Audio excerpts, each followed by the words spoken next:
Bismillahirrahmanirrahim. Yang kedua,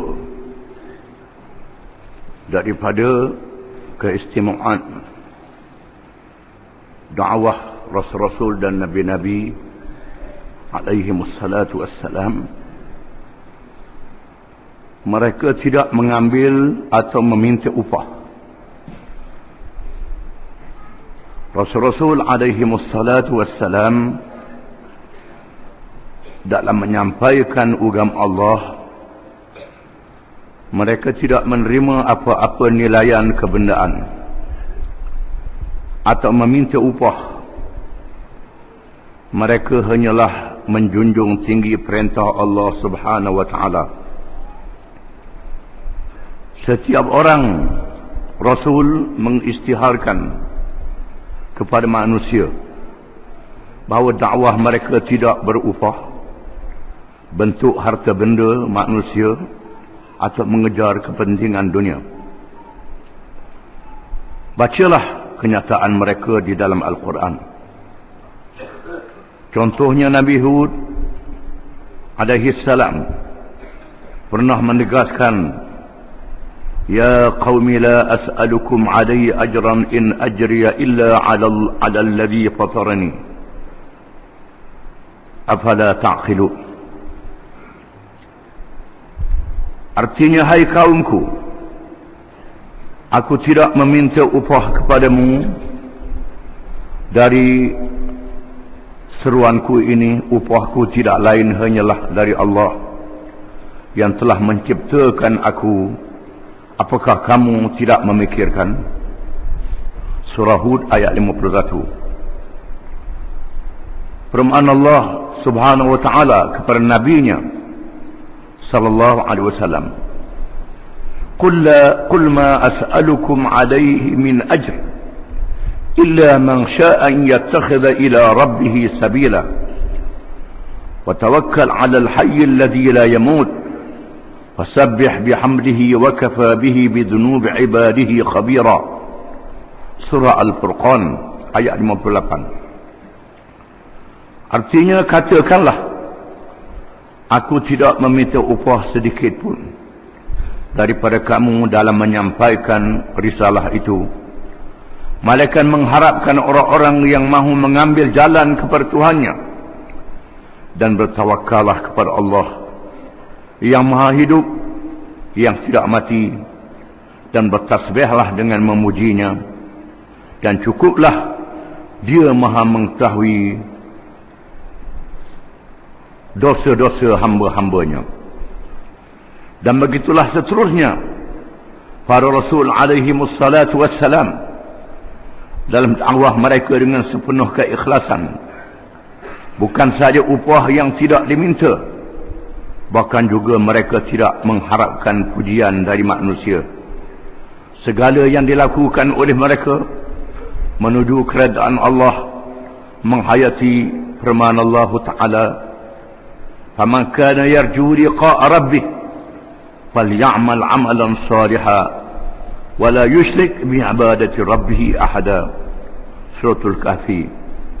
Artinya, maka barang siapa mengharapkan pertemuan dengan Tuhannya, maka hendaklah ia mengerjakan amal yang saleh, dan janganlah ia mempersekutukan seseorang pun dalam beribadat kepada Tuhannya.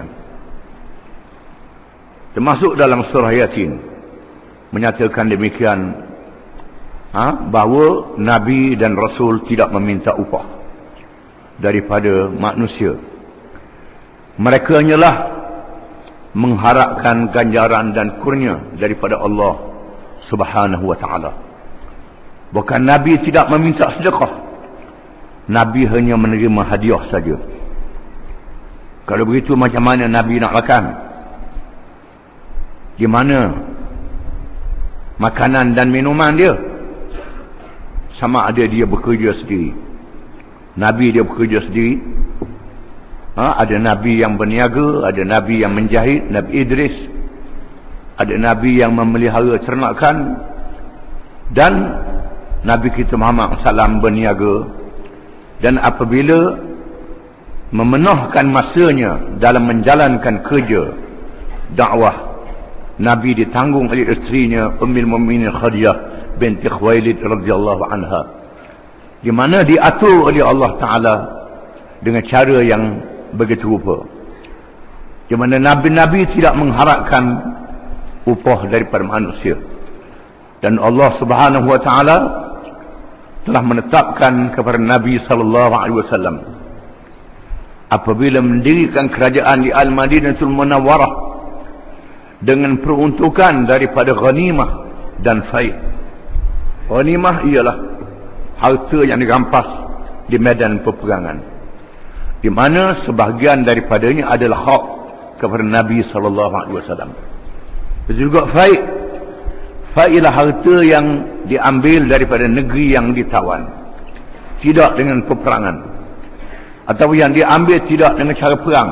Itu faid, di mana 1/5-nya adalah bagi Nabi sallallahu alaihi wasallam. Bukan makna Nabi ni tak makan macam malaikat, kita kena faham. Ada peruntukan yang ditetapkan oleh Allah Subhanahu wa taala kepada nabi-nabinya, termasuk Nabi sallallahu alaihi wasallam. Dan apabila banyak mencapai kemenangan, sudah tentulah banyak harta Nabi sallallahu alaihi wasallam daripada ghanimah dan faid melimpah ruah.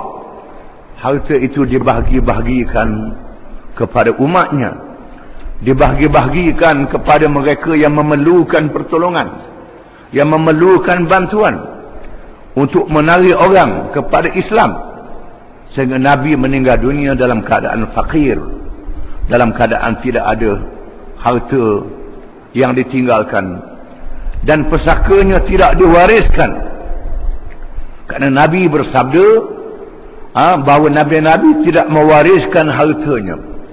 Apabila Nabi SAW meninggal dunia, di sana ada tanah-tanah daripada farak dan sebagainya yang menjadi milik Nabi SAW daripada negeri yang ditawan setelah dikalahkan orang-orang Yahudi di sekitar Madinah. Maka di sana ada kebun-kebun tamar, di antara kebun tabak, fadak yang menjadi hak pada Nabi SAW. Apabila Nabi wafat, maka anak-beranak Nabi minta pusaka daripada Abu Bakar. Lalu Bakar membaca hadis bahawa Nabi SAW bersabda bahawa Nabi tidak boleh mewarisi pusaka harta kepada keluarganya, dan Allah memberikan peruntukan kepada keluarga Nabi daripada ghanimah dan faid. Maka Sayyidina Umar bin Khattab radhiyallahu an, setelah mendapat hasil yang banyak apabila kerajaan Islam luas wilayahnya, maka sebahagian hasil itu diperuntukkan kepada ahli bait, kepada keluarga Nabi SAW. Maka diberi kepada Al-Abbas lebih daripada orang lain. Abbas diberi banyak sekali kerana dia pak saudara Nabi, dan diberi kepada Hasan dan Husain. Dia beri kepada Hasan dan Husain yang masih hidup, yang merupakan keluarga Nabi SAW. Pada Sayyidina Ali, mereka adalah ahli bait, mereka tidak mewarisi dan mereka tidak boleh menerima zakat. Walaupun mereka fakir, mereka tidak boleh menerima zakat. Mereka terima daripada ghanimah dan daripada faid. Itulah peruntukan yang ditetapkan oleh Allah Subhanahu wa taala. Dalam istilah hari ini, ada peruntukan kepada ketua negara, kepada pegawai-pegawai. Pegawai orang panggil gaji pada hari ini. Maka Nabi macam mana? Bila Nabi tarbiyat negara, di mana peruntukan dia? Di mana pendapatan dia? Dia nak tangguh anak bini dia macam mana? Ke Nabi ni malaikat? Tak makan? Nabi makan juga. Allah Ta'ala memberi peruntukan kepadanya. Dan Nabi-Nabi Rasulullah tidak meminta upah di dalam dakwahnya, dan bukan kerana pangkat dan kebesaran.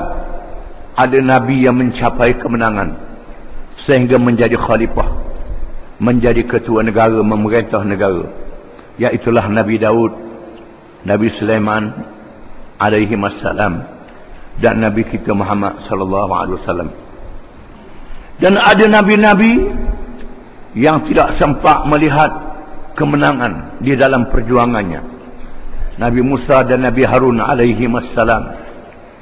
Bila Allah Ta'ala perintah Nabi Musa dan Nabi Harun memimpin Bani Israel masuk ke Palestin. Palestin di masa itu ditakluk oleh kaum Jabbarin. Allah Ta'ala menguji mereka supaya berjihad, supaya berperang. Setelah Allah Ta'ala membinasakan Fir'aun dan bala tenteranya, Allah Ta'ala minta mereka berperang dan berjihad. Tiba-tiba Bani Israel berkata, "Idhhab anta wa rabbuka faqatila inna hahuna qa'idun." Wahai Musa dan Harun, pergilah kamu berdua berperang, mu dengan Tuhanmu, kami nak duduk di sini.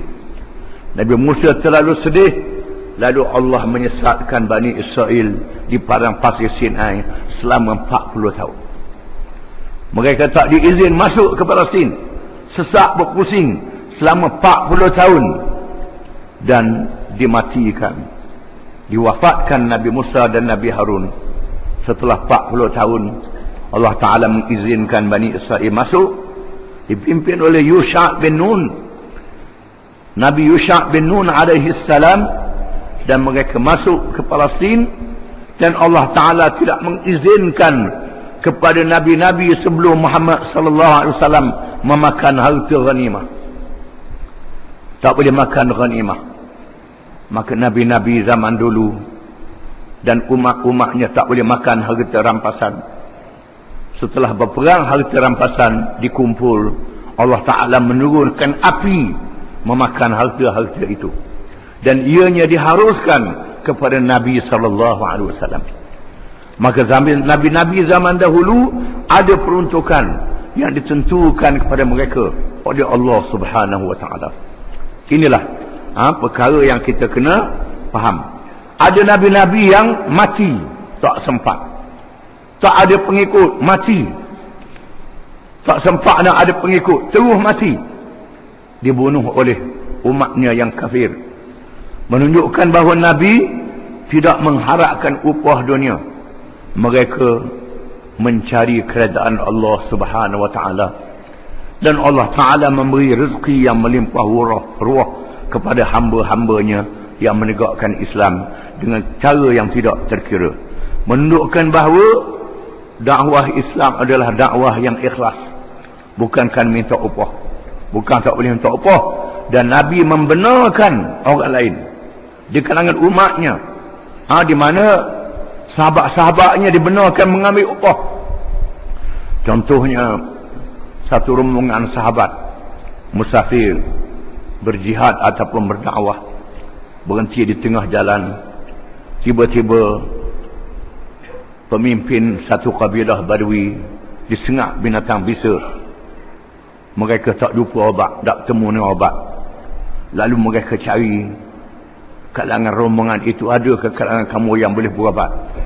Lalu seorang sahabat pergi dan baca Fatihah. Baca Fatihah je, ludah hilang selalu sakit, baik selalu. Allah Ta'ala berikan kelebihan karamah Quran menyembuh penyakit.